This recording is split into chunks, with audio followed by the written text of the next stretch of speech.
Stroy and Holmes with Fansided and Stacking the Box here, joined now by two-time Super Bowl champion Walter Peyton, Man of the Year, and the better half of the manningcast, Eli Manning. Eli, how are you? I'm doing great. Thanks so much for having me on. As we are getting into the NFL season, football brings the best food, and you can't have the best food without King's Hawaiian. What are you doing with those sweet, delicious rolls?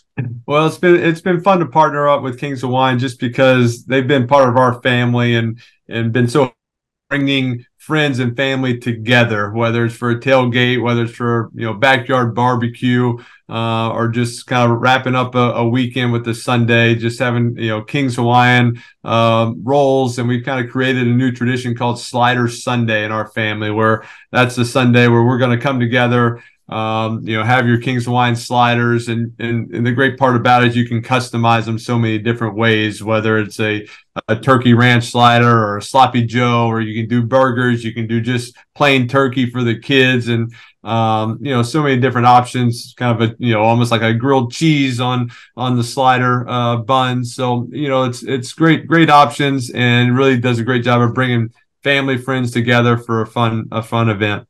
Yeah, whenever my fiance buys King's Hawaiian rolls, I know I'm in for a very, very good dinner. The helmet catch goes down in NFL history lore. It's up there with the immaculate reception and the like. Can you walk us through that moment when you knew David Tyree actually caught the ball? And now as you reflect years past, what is the emotions you still feel for that? Yeah, just an unbelievable play by David, and just stepping up into the moment. And he wasn't a guy who had many catches that season or had many touchdowns, but he stepped up in critical moments of several games that year and made plays. So yeah, it was. I didn't know as I threw it. Kind of saw him. Rodney Harrison hanging all over him. I didn't know if he caught it or not. If the ball hit the ground, and we had to review it. And I remember kind of going up to David before they showed the replay, and he told me he caught it, but sometimes you can't listen to receivers. They often tell me they're wide open, and they're not wide open. So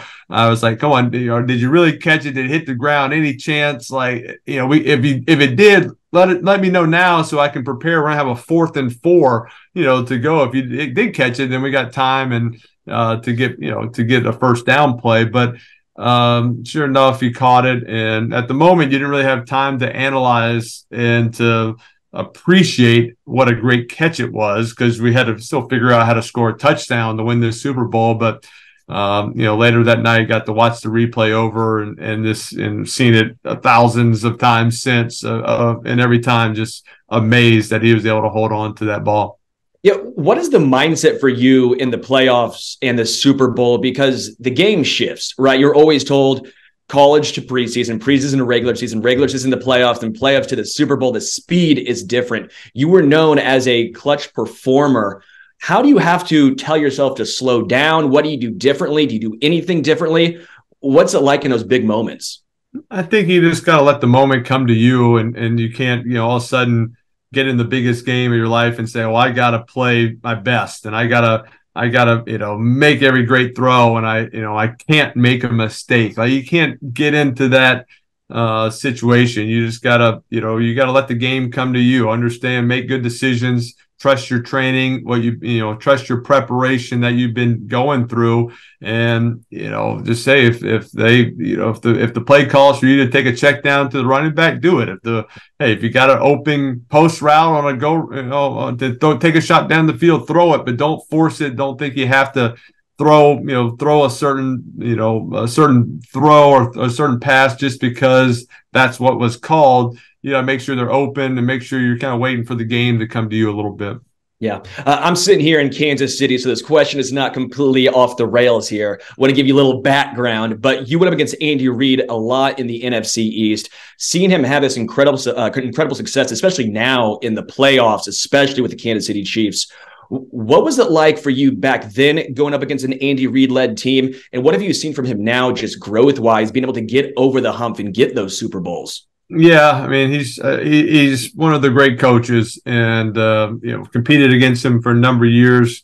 He coached me up in a Pro Bowl years ago. So I've gotten to know him a little bit and really just appreciate the person that he is, the coach. I think he's one of the most incredible offensive-minded coaches, and coming up with schemes, letting players improvise, but it's got to be controlled somewhat, but giving them some freedom to do double moves and to suggest, give suggestions and ideas. And so I think he's done a great job, he's fun to watch on Sundays. Yeah. You were the kryptonite to Tom Brady. That's always what it's been called, right? You got the better of him in the Super Bowls. You were the kryptonite. As a man in Kansas City, feels like Joe Burrow might be the kryptonite to Patrick Mahomes. Do you feel that's the case? And how mentally advantageous is it when you feel like you have a guy or a team's number?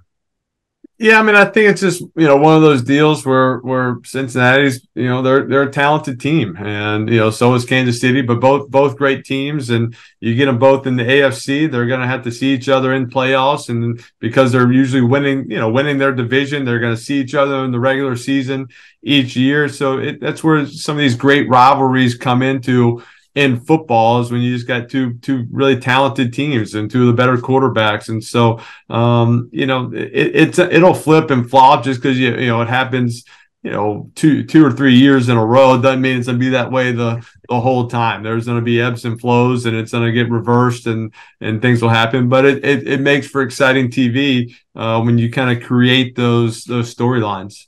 So as a quarterback, when you see some of the things Mahomes does part of you say, what the bleep are you doing? That is not how you're taught. This is not what you're supposed to do. The next thing you know, again on Sunday, he had just a crazy off platform on the run, that drop in the bucket to Justin Watson. I'm sure you're probably sitting there going, yeah, you don't get taught that growing up.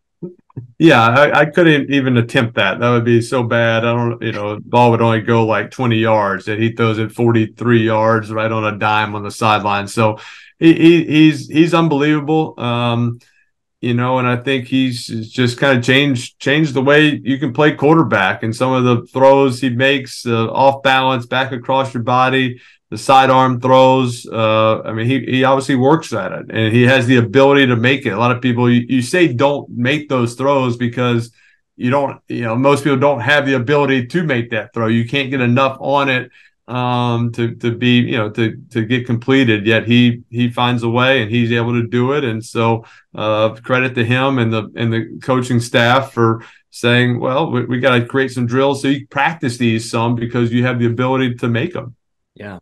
Growing up, I'm sure you played backyard football like everyone else. Did you do all-time quarterback? And if so, was it you or Peyton? Well, Peyton's 5 years older than me, so we didn't compete too much in the backyard, but yeah, played a lot of backyard football, a lot of football at recess, and yes, I was for the most part I was the permanent quarterback, and so that was just kind of the way it worked out. Actually, when Peyton was playing, when he was with his friends, and they had an odd number. They'd asked me to come in and play. I played permanent center. It's not as fun as permanent quarterback, but at least I got to touch the ball every play. So that was exciting. It feels like in recent years, interception numbers have started to trend down, while passing offenses have never been valued more. What do you attribute to this just sudden decrease in interceptions? Is it less aggressive downfield passes? Is it better wide receivers or schemes? Is it defenses not being able to play as physical as they were in the past? Because to me, it just seems so drastic. You look back to 20, 30, even 10 years ago, interception numbers seemed higher. You look back now, Dak Prescott threw 11 interceptions last year, and he's talking about how I got to get those numbers way down. That's way too many. What do you attribute this to?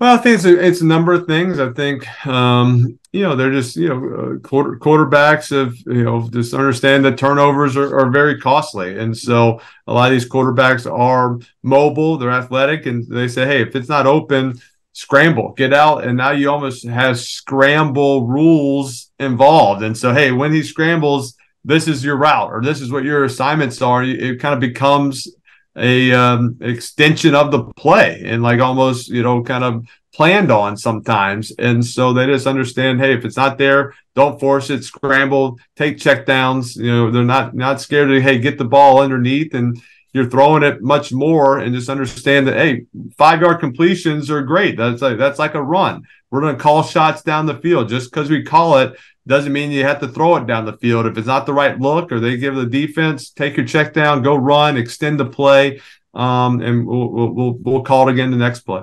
Yeah, I know I mentioned David Tyree earlier with the helmet catch, but looking around the NFL right now, the current NFL players, can you give me 3 guys, game on the line, who you want to throw the rock to? Oh wow. Tyreek Hill's, is one of the most explosive players. Just let him run around. Jamar Chase and probably Justin Jefferson. I'd say those 3 receivers. I'm gonna add one more, but I'm gonna go Kelsey also. So there's 4. Sorry, I had to get him into the mix. So 3 receivers, 1 tight end. I think you got to find a way to get one of those guys the ball. All right, then running back. If you're going to go tight end and 3 receivers, who's the running back in this situation? Yeah, I think Saquon's one of the exciting running backs. Got to get him healthy, right now. But I think this, the way he runs, he can catch, find ways to get him the ball in space. He usually finds a way to get in the end zone. If you're building a current NFL Frankenstein's monster quarterback, we have to make sure we put Frankenstein's monster because we're a very classy show we're doing right now. Okay, we're classy. We let people know we're well read. What traits and aspects are you taking from which quarterbacks? Oh wow. Well, there's obviously Mahomes has a lot of the traits. He's his way to just throw off platform, does not have to have his feet completely set. And just makes incredible throws. I think you get Josh Allen, just his stiff arm ability, hurdling ability to just run with the ball and break tackles. I think Burrow is just kind of his cool, collective. The moment's never too big for him. Just find a way to stay calm. Then you Lamar Jackson, just his speed and like, hey, let's get his ability to make guys miss, his shiftiness. So I think that's there's your Frankenstein right there. I love that. As far as Steve Spagnuolo goes, he was obviously the DC for you in one of those Super Bowls right there. Now here, the DC in Kansas City. There's been a lot of talk about him potentially getting another opportunity as a head coach. I'd love to get just your thoughts on Steve Spagnuolo and the differences between a coordinator and a head coach. What separates those guys? Because you see some guys who are great coordinators but not great head coaches. What is the difference in making those guys so good? Well, the players, I think, in a lot of cases, make a big impact on that. But love Coach Spagnuolo. He was a great person. He was always a joy to talk to. Had a couple stints with him back with the Giants, even after he won that Super Bowl, and just still stay in touch with them, text with them.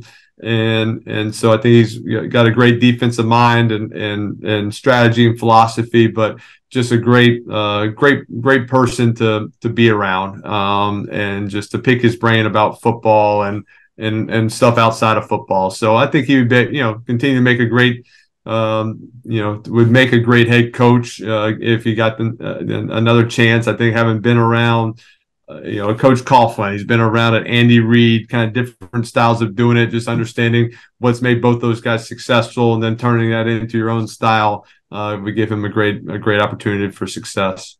All right. Before I let you get out of here, give me your Mount Rushmore of quarterbacks all time, and you can give me your Mount Rushmore of your King's Hawaiian slider recipe. I want to get that in here as well. All right, quarterbacks. We'll go Brady. We'll go big brother Peyton, even though that hurts me to say. We'll go Joe Montana, and we'll go Brett Favre. Those are Love it. And then for the King's Hawaiian slider, we're gonna go the Turkey Ranch slider. We're going to go a sloppy Joe on a bun, on the King's Hawaiian bun. we're gonna go like a little short ribs, and then we're just get the kids involved. You gotta just have like a turkey sandwich on the pretzel bun. That's always a crowd pleaser for the kiddos. Yeah, I was a big fan of the pulled pork on the King's one. Again, Kansas City, you got to have the pulled pork. You got to have it. We could throw that in there. We could get that in there. That'll be number five. Number five. Two-time Super Bowl champion, two-time Super Bowl MVP, champion of King's Hawaiian, Eli Manning. I'll be looking out in the mail for my invite to become the third member of the Manning cast. Just letting you know. Perfect. Eli, really appreciate it. All right. Thanks a lot.